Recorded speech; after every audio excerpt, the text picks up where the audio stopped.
donc di nuyu ñëpp ñi nga xam ni ñoo ngi ñuy déglu ci biir réew ak ci bitim réew ñu dellu si Yewwi Askan Wi pour jàkkaarloo ak yéen pour waxtaan ak yéen mais balaa ñuy xuus ci waxtaan bi di wax rek ni gisuñu lu tax point de presse war a am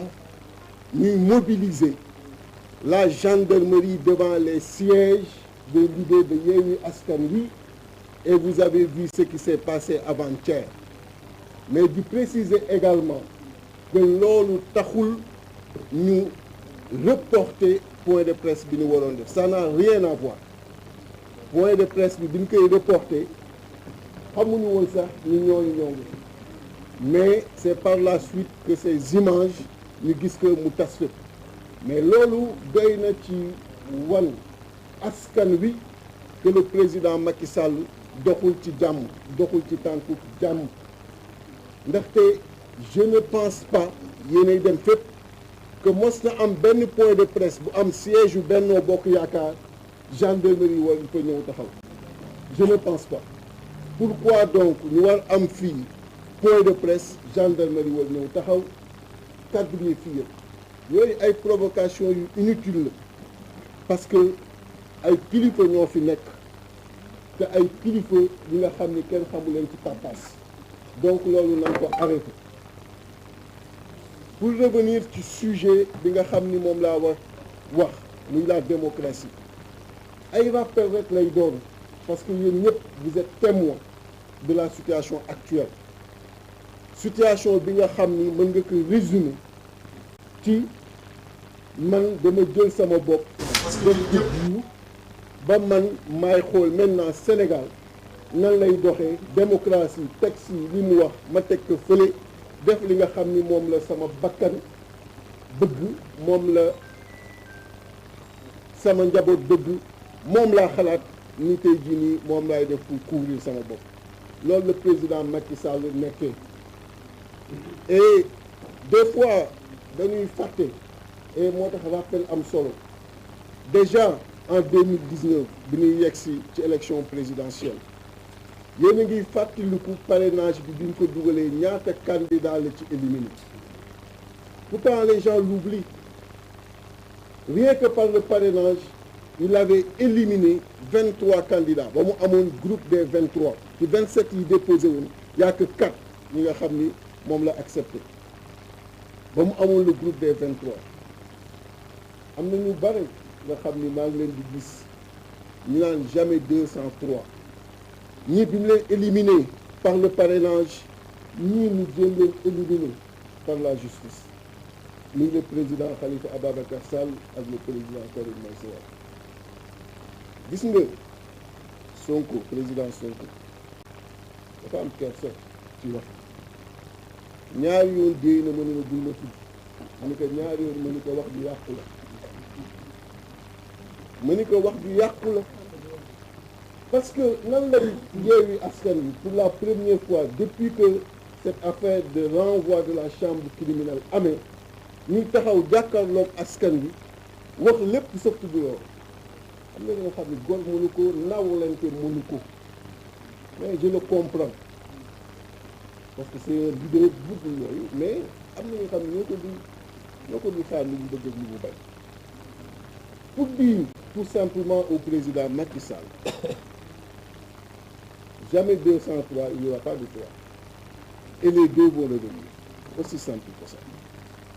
parce que en réalité il faut que muy mën a mesurer état wu réew mi fi mu toll psychologie sénégalais yi fi mu toll gis nga ñëpp ñoo ngi inquiet foo romb nit ñi ñoo ngi am inquiétude kilifa boo toogal mi nga am inquiétude du Sénégal pour lan pour benn nit président Macky Sall ndax bëgg-bëggam pourquoi mu war mettre réew mi ci situation bi war ko mettre ci tension bi war inquiéter les Sénégalais war inquiéter les Sénégalais war inquiéter la communauté internationale war inquiéter les investisseurs qu'ils soient des investisseurs nationaux ou des investisseurs étrangers pour ki nga xam ni yow da nga war a dem képp nga deseeg Sénégalais yi nga war leen plonger dans cette situation parce que tout simplement non seulement bëggoo dem ensuite képp ku ñu jàpp ni dafa war a dem nga ni kii nii dama koy faagaagal. Je pense que waxtaan bu jotee wax dëgg da ci am solo mënuñu toog en 2019 mu def loolu nit ñi toog en 2024 nga xam ni une seule porte moo ko dese la porte de sortie pour le maintien de la stabilité et de la paix muy engager encore cette direction de vouloir éliminer un leader politique et li ma bëgg ñu xam ko pourquoi ma ni c'est pas Ousmane parce qu'il s'agit de la démocratie et des libertés ku jàpp ni bu paree ci diw rek yow sa affaire la wala bu paree ci diw du la songu fa ngay defee erreur quelqu'un quand tu ne l'arrêtes pas tout de suite considère que tu restes exposé et vulnérable comme toute autre personne bi nga xam ni moom la attaqué et on ne peut pas réduire notre démocratie à des attaques personnelles à une politique de liquidation d'adversaires politiques. Que Ousmane soit gêné qu'on en parle ou pas, ce que je vous dis tout de suite, parce que là c'est Yewwi Askan Wi qui parle,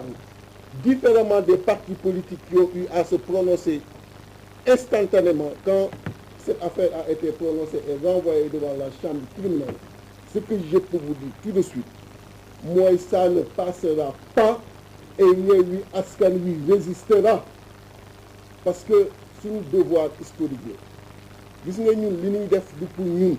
dama bëgg di ko fàttali tout le temps jóg guddi ak bëccëg di liggéey de 7 heures du matin à 2 heures du matin xam nga ni defaloo ko pour sa bopp da nga ko def pour askan bi da nga ko def pour ëllëgu Sénégal parce que politique bu leen juum du lu yomb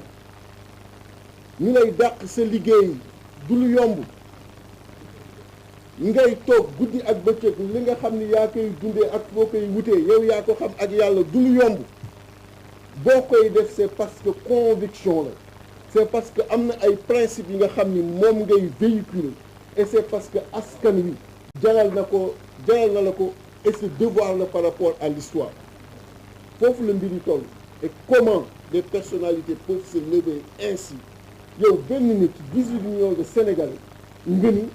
du demee noonu léegi finalement oublier la démocratie oublier les textes oublier les lois léegi finalement suivre leen man sama volonté mais avant lui il y avait le président Abdoulaye Wade le président Abdoulaye Wade wax leen ma kan la fi jéem a écarté 12 ans yi mu ci def par la justice dugalul parrainage képp ku bëgg doon candidat doon nga candidat il n'a jamais essayé de recaler qui que ce soit à une élection en son temps ki nga xam ni moo doon adversaire politique le plus farouche bàyyi na ko mu participer à toutes les élections qui sont organisées ici le président Habib Sy est là témoin il était avec lui le président Diouf bi mu fiy nekk na ma kenn wax benn candidat bu mu génne éliminé par la justice na ma kenn wax benn candidat bu mu génne recalé par ay parrainage par lu mu mën a doon mais pourquoi lui mu war a ñëw loolu lépp passé que perte et profit nga xam ni ça contribué à la respiration de la démocratie pour war a mën a tey jël ay instruments yi nga xam ni c'est lui qui les crée pour essayer de voir bopp bu déborder nan lay jëlee gàll la loolu pour couper cette tête là benn tête dootuñu ko couper au Sénégal fi mu toll nii le débat bi muy bañ nga xam ne yi muy def yépp en réalité c'est pour ne pas faire face à ce débat là mooy que moom warul bokk te du bokk mooy moom warul bokk te du bokk et li gën a bon nag mooy wax ji dafa jéggi Sénégal dem ba commencer entacher l'image du pays partout ailleurs am na yi nga xam ni président Ousmane bu jëlee dina ci dellu léegi mais avant même li ngeen gis mu génn nii ci parlementaire français yi mais am na lu fi xew ay échanges yi nga xam ne ñoom communiqué wuñu ci muy benn groupe de travail et je vais vous lire li nga xam ni moom la ñu demandé l'état du Sénégal tontu te tontu boobu waxuñu ci lenn lu wét et li nga xam ni ça a trait aux événements yi nga xam ni ñoo fi amoon au mois de juin avec les arrestations ba sama arrestation ak aussi perte de vie yi nga xam ni moo fi amoon ak des constats yi nga xam ni moom la groupe boobu def ñu précédé même événement au mois de juin yi mooy bi nga xamee ni le président Macky Sall ci coobareem jël na suñu liste écarté ko donc la communauté internationale ñoo ngi intéressé wu ci loolu et ce groupe de travail a produit un rapport et mieux a même interpellé l'État du Sénégal sur ces faits-là envoyé leen un document bi nga xam ni mi ngi nii mais loolu est-ce que tey war nañ fa yegg ci Sénégal bi nga xamee ni koo jël mu ni la ñoo doon vitrine de la démocratie ici en Afrique et surtout dans la sous-région ba sunu nawle li nga xam ni tey ñoo nekk ci dëkk yooyu ku ci am xarit boo ko jotee lim lay njëkk wax mooy yéen lañu daan xool yéen a doon suñu référence fexe leen ba lii ñu dal bu mu leen dal ba ñoom ñëpp amul ku ci tey jii nii bàyyi xel le président Macky Sall parce que jàpp nañu ni li nga xam ni moo doon seen référence moom moo ko lan na saxal donc am na yi nga xam ni dafa mënatul am dafa mënatul dem ku ni nag damay seetaan yaa ngi seetaan loo xamul ku ni duma ci wax yaa ngi noppi ci li nga xam ni xamoo ko parce que réew mi moo ñu soxal te jàmm réew mi la ñu bëgg wante jàmm réew boobu mën ñu ko hypothéquer benn nit képp bëgg ko hypothéquer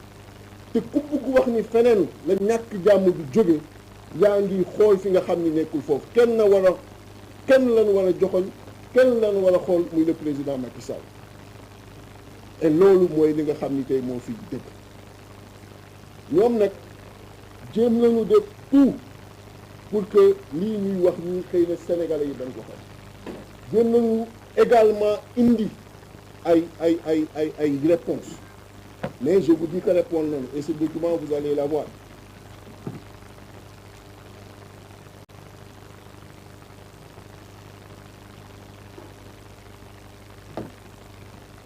Il s'agit du rapporteur spécial sur le droit de réunion pacifique et la liberté d'association du groupe de travail sur la détention arbitraire et un rapport spécial sur les exécutions extrajudiciaires, sommaires ou arbitraires. C'est ce groupe de travail qui a envoyé, adressé une correspondance à l'État sénégalais. Parce que ñooñu dafa am yooyu signé ak ñoom ñuy xool est-ce que yaa ngi koy respecté wala respecté woo ko et quand aujourd'hui ils disent dans ce même rapport que face à la mort de 4 manifestants nous réaffirmons que le droit à la vie constitue une arme de jus cogent et de droit international coutumier auquel aucune dérogation n'est autorisée en toutes circonstances, y compris dans les contextes de manifestation. Tout décès dû à un usage excessif de la force par les forces de l'ordre doit faire l'objet d'une enquête approfondie, rapide et transparente, conformément aux principes relatifs à la prévention efficace des exécutions extrajudiciaires, arbitraires et sommaires et aux moyens d'enquêter efficacement sur ces exécutions et à la version révisée du manuel des Nations Unies sur la prévention des exécutions extrajudiciaires, arbitraires et sommaires. Et ils disent, en poursuivant, nous exprimons également de graves préoccupations quant aux allégations d'interdiction de rassemblement pacifique qui, si elles s'avéraient vraies, constitueraient des violations du droit à la liberté d'expression et d'opinion et à la liberté de réunion pacifique, contrairement aux dispositions du Pacte international des droits civils et politiques, de la Charte africaine des droits de l'homme et des peuples et de la Constitution sénégalaise. Et ils interpellent, en relation avec les faits allégués ci-dessous, nous vous prions de vous référer à l'annexe 6 jointe qui énonce les textes relatifs aux instruments juridiques et autres standards établis en matière de droits humains. Nous émettons cet appel afin de préserver les droits des personnes susmentionnées, arrêtées et détenues d'un préjudice irréparable et sans préjuger d'une éventuelle décision de justice. Donc il est revenu sur toutes les arrestations du petit mois de juin, sur toutes les décisions de justice, à ceux qui sont encore en prison, supposés appartenir à des forces spéciales, ceux qui avaient été arrêtés. Vous vous souvenez, on était 83 en son temps à être jugés en même temps. Et il parle même de plus. Vous avez arrêté un peu partout. Je dis que le Sénégal a répondu. Le Sénégal répond, mais vous c'est une réponse. Vous allez avoir le document. Ils disent ce qu'ils veulent, comme dans leur habitude. Alors que les autres ont gagné.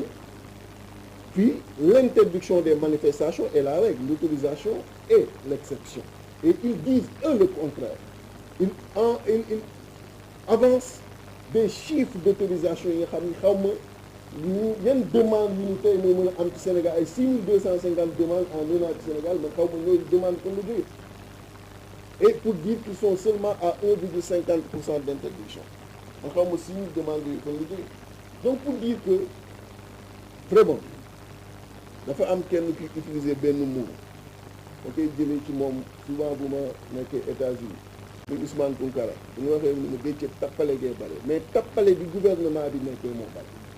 il faut que tappale boobu wàññeeku parce que gis nga jàmm dafa am solo ci réew te jàmm ku xam développement réew moom ngay ñaan te ñu nekk ci table bi loolu rek la ñu bëgg mais Macky Sall na bëgg loolu te noppal boppam te na bëgg Sénégal yi te yërëm Sénégal yi te yërëm boppam